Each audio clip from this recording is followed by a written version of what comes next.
This podcast has proudly been sponsored by the Vice-Chancellor of Tasmanian University, Professor Rufus Black. Rufus was one of our 2018 podcast interviewees. To find out more about his amazing story, head to deardyslexic.com and listen to his podcast, which is episode 15.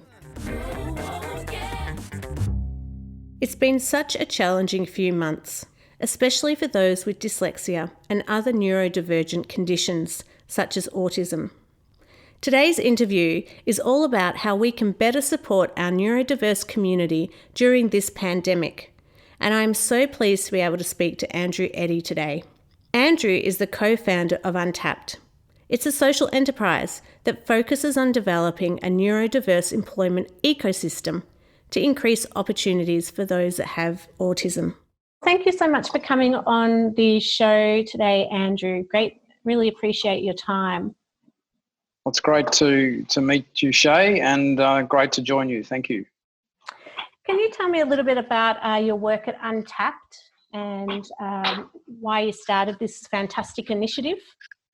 Yeah, I guess what we're trying to do is develop this whole ecosystem around neurodiverse employment, focusing first around autism as something that seems to have got a lot of traction and got a lot of interest from people. And when I say ecosystem, it's really about trying to look at all aspects of that in terms of creating demand for talent, for gaps that employers might have, to creating a pipeline of talent to meet that need, to helping train the organisation on how to work differently with autistic employees, how to have a whole program to support them through their journey with that employer, working with human services organisations that might work with autistic people in the disability employment space as a way of finding more people that could be candidates for these programs. Also working with universities and TAFEs to try and create that pipeline by having programs at universities, having also linkages with training organisations, with architects that might help with office design that's more appropriate, more accommodating, and then the whole thing around research across all these areas to try and inform and develop better practice that can support this overall ecosystem of employment programs. So that's broadly what we're trying to do, and really the key there is creating the demand and really working with companies to create those employment programs so that we actually have a demand for this talent, so we can then try and find that talent and develop it and find opportunities. So really how it all started, I have a linkage with La Trobe University, and they have the Olga Tennyson Autism Research Centre out there. And I provide a linkage between them and the program that DXE Technology run, which they've been running for many years. And I guess in being involved in that, I got to see there's a high proportion of people out there that are impacted by autism through personal experience. So their son or daughter or their cousin or nephew or niece would be autistic, and they had a keen desire to try and do something around that, and also to recognise that a very sizable proportion of people on NDIS benefits are autistic. So something like 29 or 30% of people registered with NDIS. So I then became involved with talking to companies about the idea of doing these sorts of programs and creating autism at work programs, and now I've moved into providing a range of services around that through Untapped, a range of services to support those sort of programs, including supporting DXC, but also looking to support other organisations as well. So that's sort of where it came from. Sounds like a fantastic initiative, and you're right, with people with autism or neurodiverse, people that are neurodiverse, we're everywhere. How do you think that we can expand, because there's been a really big shift around neurodiversity overseas, around including people with dyslexia and ADHD and other differences, and really the drive has been through the autism channel, like you've just talked about. How do you think we can broaden it out to be more inclusive of people that have dyslexia or other learning disabilities or difficulties? Yep, it's a good question. And I guess how I see it happening is that there seems to be the possibility of getting traction around autism. And so, I think it's important to run with that and support that. But at the same time, start generating a broader conversation, a broader narrative around other variations, starting to promote the thought of having, recognising those other variations. So, for instance, with Medibank, they have started a group which is like a neurodiverse network within their organisation amongst their employees, and they're just promoting that as being a broad thing across the range of variations you see. Another thing we're focusing on or doing is as part of the training that we provide in some of the programs, we're using an e-learning platform called Optimize, and they have some of their training is around other variations in neurodiversity. So I think that's important as well. And really just through the Neurodiversity Hub initiative, which I can talk more about, trying to include materials on there that speak to the broader set of variations beyond autism. That sounds great. And it'd be it's great to hear that organisations or big corporates like Medibank are starting to broaden and diversify their workforce and be more inclusive. It's exciting to hear, and it's exciting to see what's coming out of places like the UK, where they've got a significant amount of corporates now starting to look at how they can support neurodiverse staff and be inclusive of them. Yes. So the Neurodiversity Hub, so that's across the whole country. Well, it's actually global. It's sort of started off as being this idea for Australia, and the idea originally to try and use this as a way of generating universities to expand their existing programs to be more neurodiverse friendly. So that's where it sort of started from as an idea, and having one university in each state join this community of practice, employers to join as well, and work together to create a co-curricular program that could help autistic students, neurodiverse students in three ways. Because I think there are three ways in which we are failing these students. One is in terms of getting them to university, so creating the pathways for them to get to university. A lot of kids are just dropping out as they go through high school, and they're not even thinking about, and their parents are certainly not thinking about the idea of them going to university or TAFE. So that's one area. Another area of failing is even if they do get there, that they don't make it through. So they fail academically in getting through because it's such a big change versus what they're used to. It's hard enough for a lot of kids to get through university. It makes it even harder with some neurodiverse variation. And then the third area is even if they do get through, they haven't got work experience, so they don't stack up well against other students, neurotypical students that might have done a secondment here or an internship there. They just don't end up with the same sort of CV. So when they go to apply to employers, they're not a credible alternative, so they don't get the opportunities. So they're the things that we wanted to focus on and create this program. So a couple of years ago, there was a co-design process with a whole range of employers and universities, including Swinburne, La Trobe, University of Queensland, Curtin University, to create this co-curricular program as a theoretical thing. And then a year ago, we were lucky to have sponsorship from DXC for a couple of interns to come out from Cornell University. And we worked tirelessly for 4 months, creating that theoretical model into actual resources that are now on the Neurodiversity Hub that's been relaunched. So really creating that actual set of resources that universities can look at, and we can work with them on to put those programs in place. And during that process, we had the opportunity to talk to some universities in the US that have been running programs for many, many years. And we had a chance to share with them what we're thinking of, and they gave us some great thoughts about how to improve the model. But they then wanted to know what we're up to. So we talked to them about the concept that we had, and they turned around and said, well, actually, can we join what you're doing? And we said, well, why do you want to do that? You've been doing this for 10 years. And they said, well, we've got some great programs, great academic programs, but we're not very good at the employer interface piece. And we really want to do that because we need to be able to get the jobs for these people. It's not enough for them to have the academic qualifications. They need to have the jobs and the job opportunities. So we've had a number of universities in the USA now join the hub as well, and we've got some in the UK that have joined too. So it's become more of a global thing.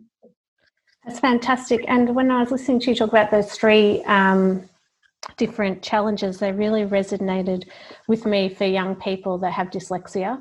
And when I was running my webinar the other night, a parent asked me, but how do we get them to university? How do we get them through secondary school? And what is the pathway? And I really didn't have a solid, concrete answer for them at the moment, which was frustrating for me because I felt like I hadn't helped them as much as I could have. But yes. That dropout period where young people aren't even getting to finish school, let alone think about the possibility of going to TAFE or university. So it'll be really good for people to hear about what you're doing and how we could be linking young people through a pathway that enables them to get into university. Yes. So, one of the focuses of the hub is around that transition to university. And in thinking in looking at that whole topic, we came across some materials that had been developed at La Trobe University through a research grant many years ago. There was a whole lot of materials around that transition process for students, for parents and carers, and also for university staff. And so we then approached La Trobe and said, well, look, can we take this information, because we think this is really valuable, review it, refresh it, and present it up on the hub. Because it was just sitting on the La Trobe website and no one knew about it. So we had the original researchers review the whole lot and update it, and then we've reformatted and represented it onto the hub. We've created downloadable pamphlets for students, for parents, for university staff. They developed a short training program with PowerPoint slides and speaker notes, and that's all on the hub as well. That's white labeled, so any university can use that. So we've now put those things up. So that's one part of it is that transition, and those materials are as useful for a first year student as they are for a year 11 and 12 student. So there's that opportunity to be helping students see what the transition can be like. But we do want to go further, and it is about creating more of that discussion and interaction between the schools and the universities. And we've started reaching back into schools to get to see if they would like to join the hub. Maybe there's some other materials that we can develop specifically for senior high school students. A couple of weeks ago, we created a separate page on the hub for high schools, where we're trying now to pull together some materials which we think are relevant, and we want to develop that further, create those sort of resources. There's a lady in the UK, autistic lady, but she's also got a number of other neurodiverse variations, but her name is Sienna Castellone, and she's started this movement called Neurodiversity Celebration Week, and it's focused on high schools and universities. And last year she had 300 schools in the UK sign up to this initiative. This year she got over 750 schools globally signed up to this initiative. Wow. And unfortunately, the week of the celebrations was the first week of everything shutting down for the COVID-19. And so a number of events were cancelled. She still did her interview on BBC Breakfast Show. She did a number of other events, but the function that she had lined up with Stanford got cancelled. We were going to have an event here in Melbourne with Genazzano with a parent and student evening at Genazzano on the Thursday night. That got cancelled. But the keynote speaker we had for that event, Beth Radulski, who is a PhD student at La Trobe who's autistic, Beth was kind enough to still record what she was going to say, and so that is we've now put that up, a link to that up on the hub website. So it's a great talk that she's given. There's one talk on neurodiversity, which is 6 minutes, and there's another one on neurodiversity in education, which is 10 minutes, and very worthwhile watching both of those. It sounds fantastic, and I think it's a really great step in starting to have the conversation, because I think particularly for people with dyslexia, we've been left behind, and the term neurodiversity for us is just starting to resonate, I guess, for a lot of people. So I think having these type of celebrations and acknowledgements where we can bring all diversity, neurodiversity together, will be a fantastic opportunity in those pathways in to help support young people as well. Yes. I was just talking with Westchester University, and I got them interested in the Neurodiversity Celebration Week, and they were going to run on each day. They're going to run a session on each of the variations, and just do a celebration of each variation each day during the week. And unfortunately, they closed down because of COVID, but they still ran an online thing. Yeah. So it's good to see that we're really seeing that there's these different variations, and we need to look at all of them. We do, and I think I was presenting last year at a neurodiversity symposium, and when I first got there, I was thinking, why are they putting people with dyslexia in with people with autism? You know, it's so different. And as I sat and listened to people's lived experience of autism, I came to realise that there are so many similarities in the challenges we're facing, not just our characteristics of our diversity, but also then how we're treated in the big wide world. And it really started to help me think about this neurodiversity framework that we're talking about now, trying to look at how dyslexia can be included and the awareness raising around that. So it's interesting phase we're in, I think, at the moment for people. I think the other thing is, of course, many people have more than one variation anyway. So that's right. I think that's important to recognise as well. Yeah, well, a lot of people with autism have dyslexia. Yes. A lot of people with dyslexia have autism, could put it either way. And then ADHD is thrown in amongst all of it. Yes.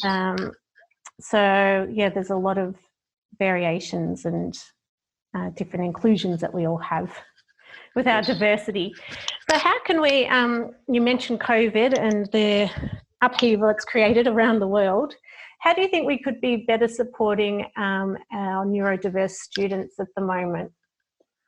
Yeah, well, we've actually tried to curate some resources on the hub for both for students and for young adults working at home, because it is a harder time, and really just trying to bring some simple things as principles. And I just saw a set of really good principles last week, which we're going to put up on the hub. But it's really this idea about dedicating, finding a workplace in your home where you can call it your own and make it your own.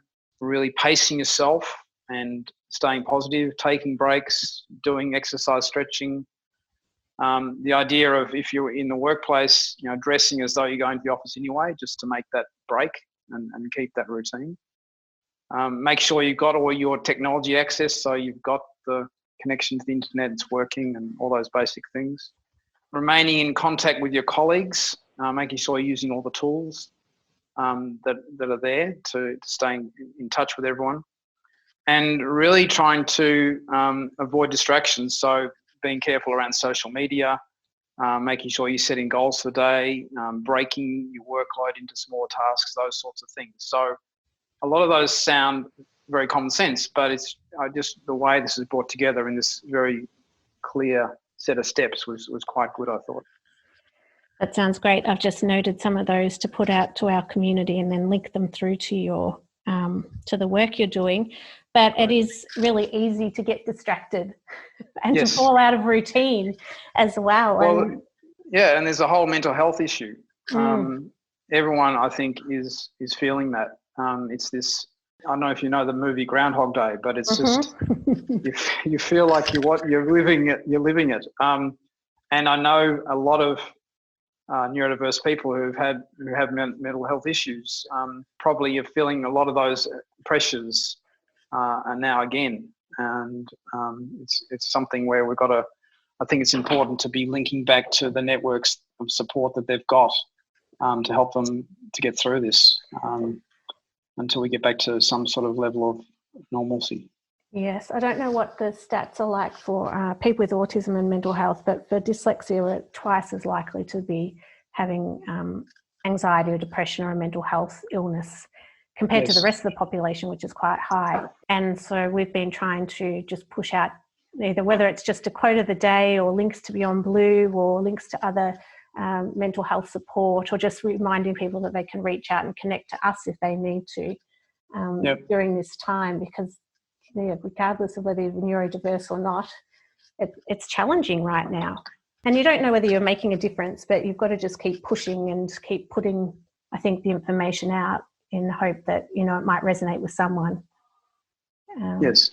I even do a weekly check-in video now, which I get so anxious about, and sometimes only lasts for a minute or 2 minutes. But it's just, again, putting out things to remind people that we're all here if we need them, if they need us. Yes. Yes. I've been reading a little bit around, particularly parents saying that this shift now to the online learning space that we're in for students that are dyslexic or neurodiverse is going to be a real challenge for them.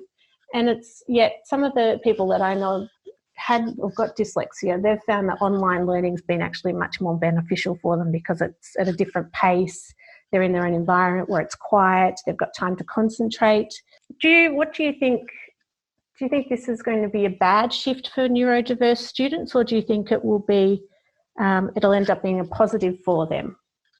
I think it's good for them in terms of just getting through things, but I think for all students, it's hard not having that additional dimension of the in-person contact and the experience, because at the end of the day, we're not an online world.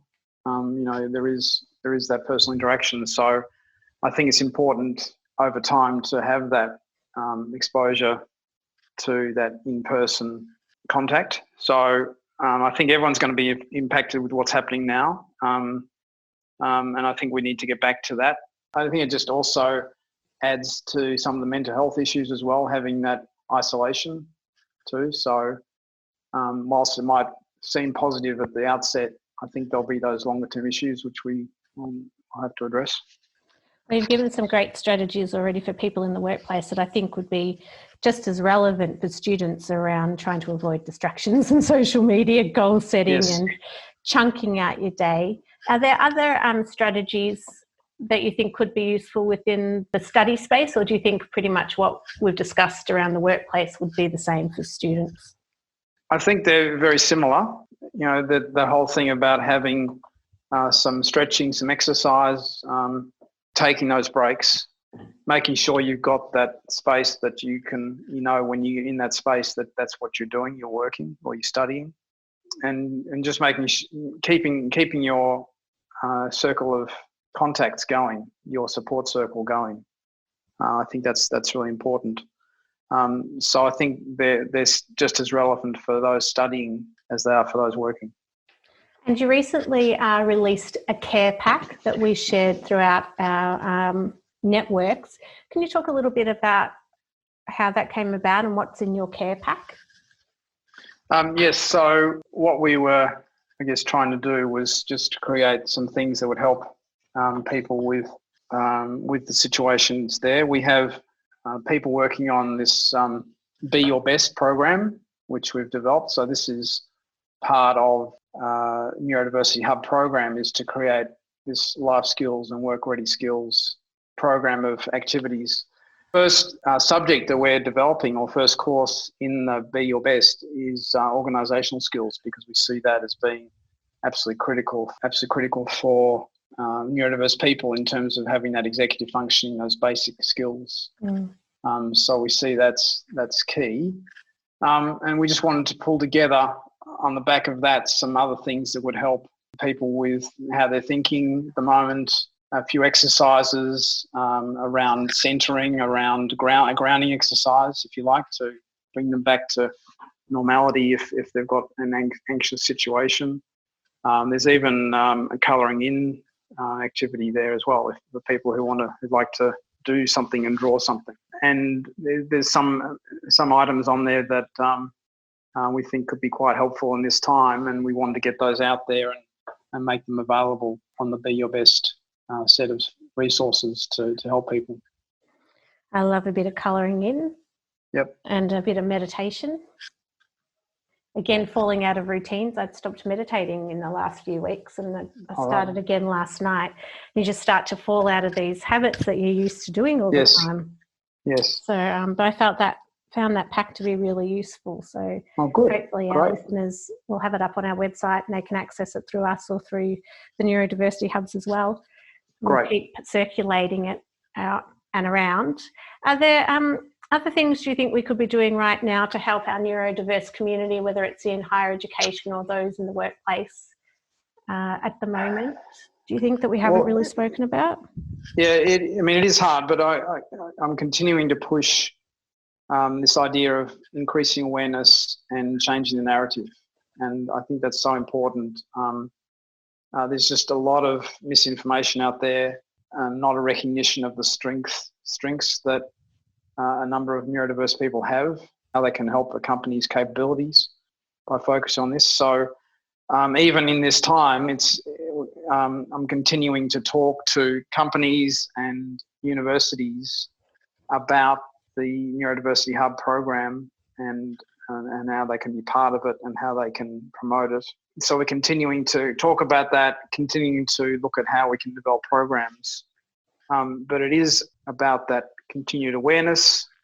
It is about sharing articles. We've got a Facebook page, as you do, I'm sure, where we're putting out articles around neurodiversity. So we're putting out 10 articles a month or something that we're finding around the world. But that's just trying to promote that narrative about inclusiveness.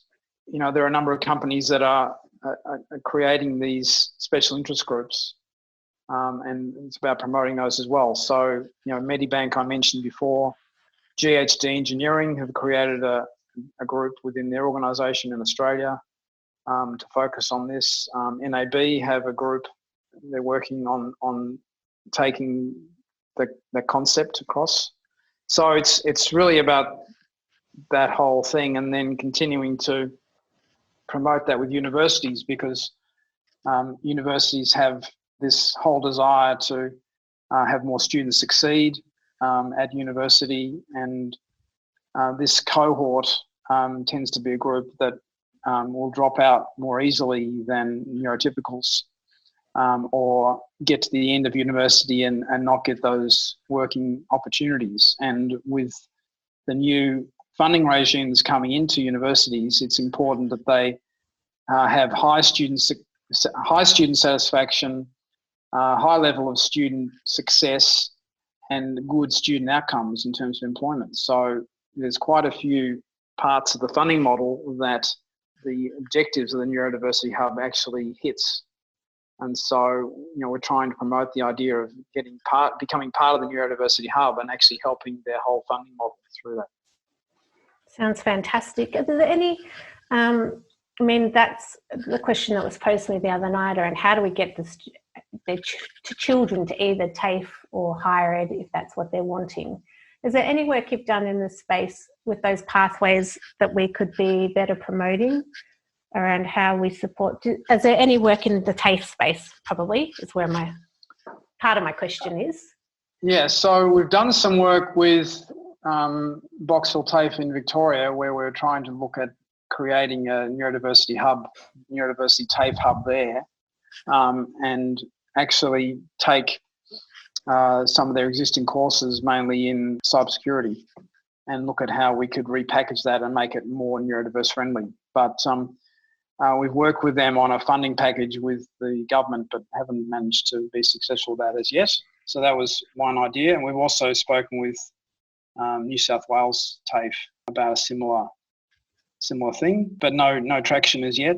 Yeah. With schools, very much trying to hook in to those where we see interest in this, and seeing how we can develop resources that might help students and parents have increase their level of confidence. And if we can then create those hubs at the universities, they can start to see that this could be a destination for their son or daughter. Mm. And I know, some of the universities, La Trobe University in Victoria, for instance, is keen to be seen as a university that's very inclusive and open and a university for choice for neurodiverse students, because they're trying to look at everything they do and make it more neurodiverse friendly. So that's something that's been underway for a few months now. I think the concept of a neurodiversity hub in schools will be fantastic, because I think sometimes, even career counsellors and advisors, they don't always have the skills, I think, to support neurodiverse students. So if we can get them in school before they disengage, not everyone's going to go to TAFE or university. No, that's right. But it's what is the best pathway for them, whether it's going straight into the workplace, into higher ed, how do we better support people so that they have the best outcomes possible? So the concept is fantastic, and I really hope the schools take it up and that we can broaden it to include all neurodiverse students. Yes. So, it is, there are some companies we're talking to who are around neurodiverse employment programs, and in some cases we're looking at very inclusive ones where there's no prerequisite for a degree or anything. We're looking just to train them up from scratch.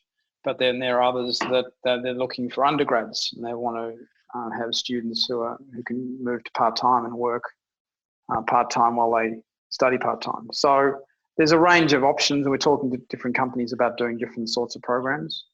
Really depends on what fits them. And many of them want to start with some sort of internship program, so that they expand their existing internship or work experience program to include a couple of neurodiverse students. So that's encouraging as well. And so when people come onto your program, do they have to have a formal diagnosis of autism, or say if you were placing a dyslexic person, do they have to have a formal diagnosis? We have done that, but because we've had in the past had people who didn't have them who said they did, and they were just trying to get a job. So unfortunately, that's what we've taken to, that we need that formal diagnosis.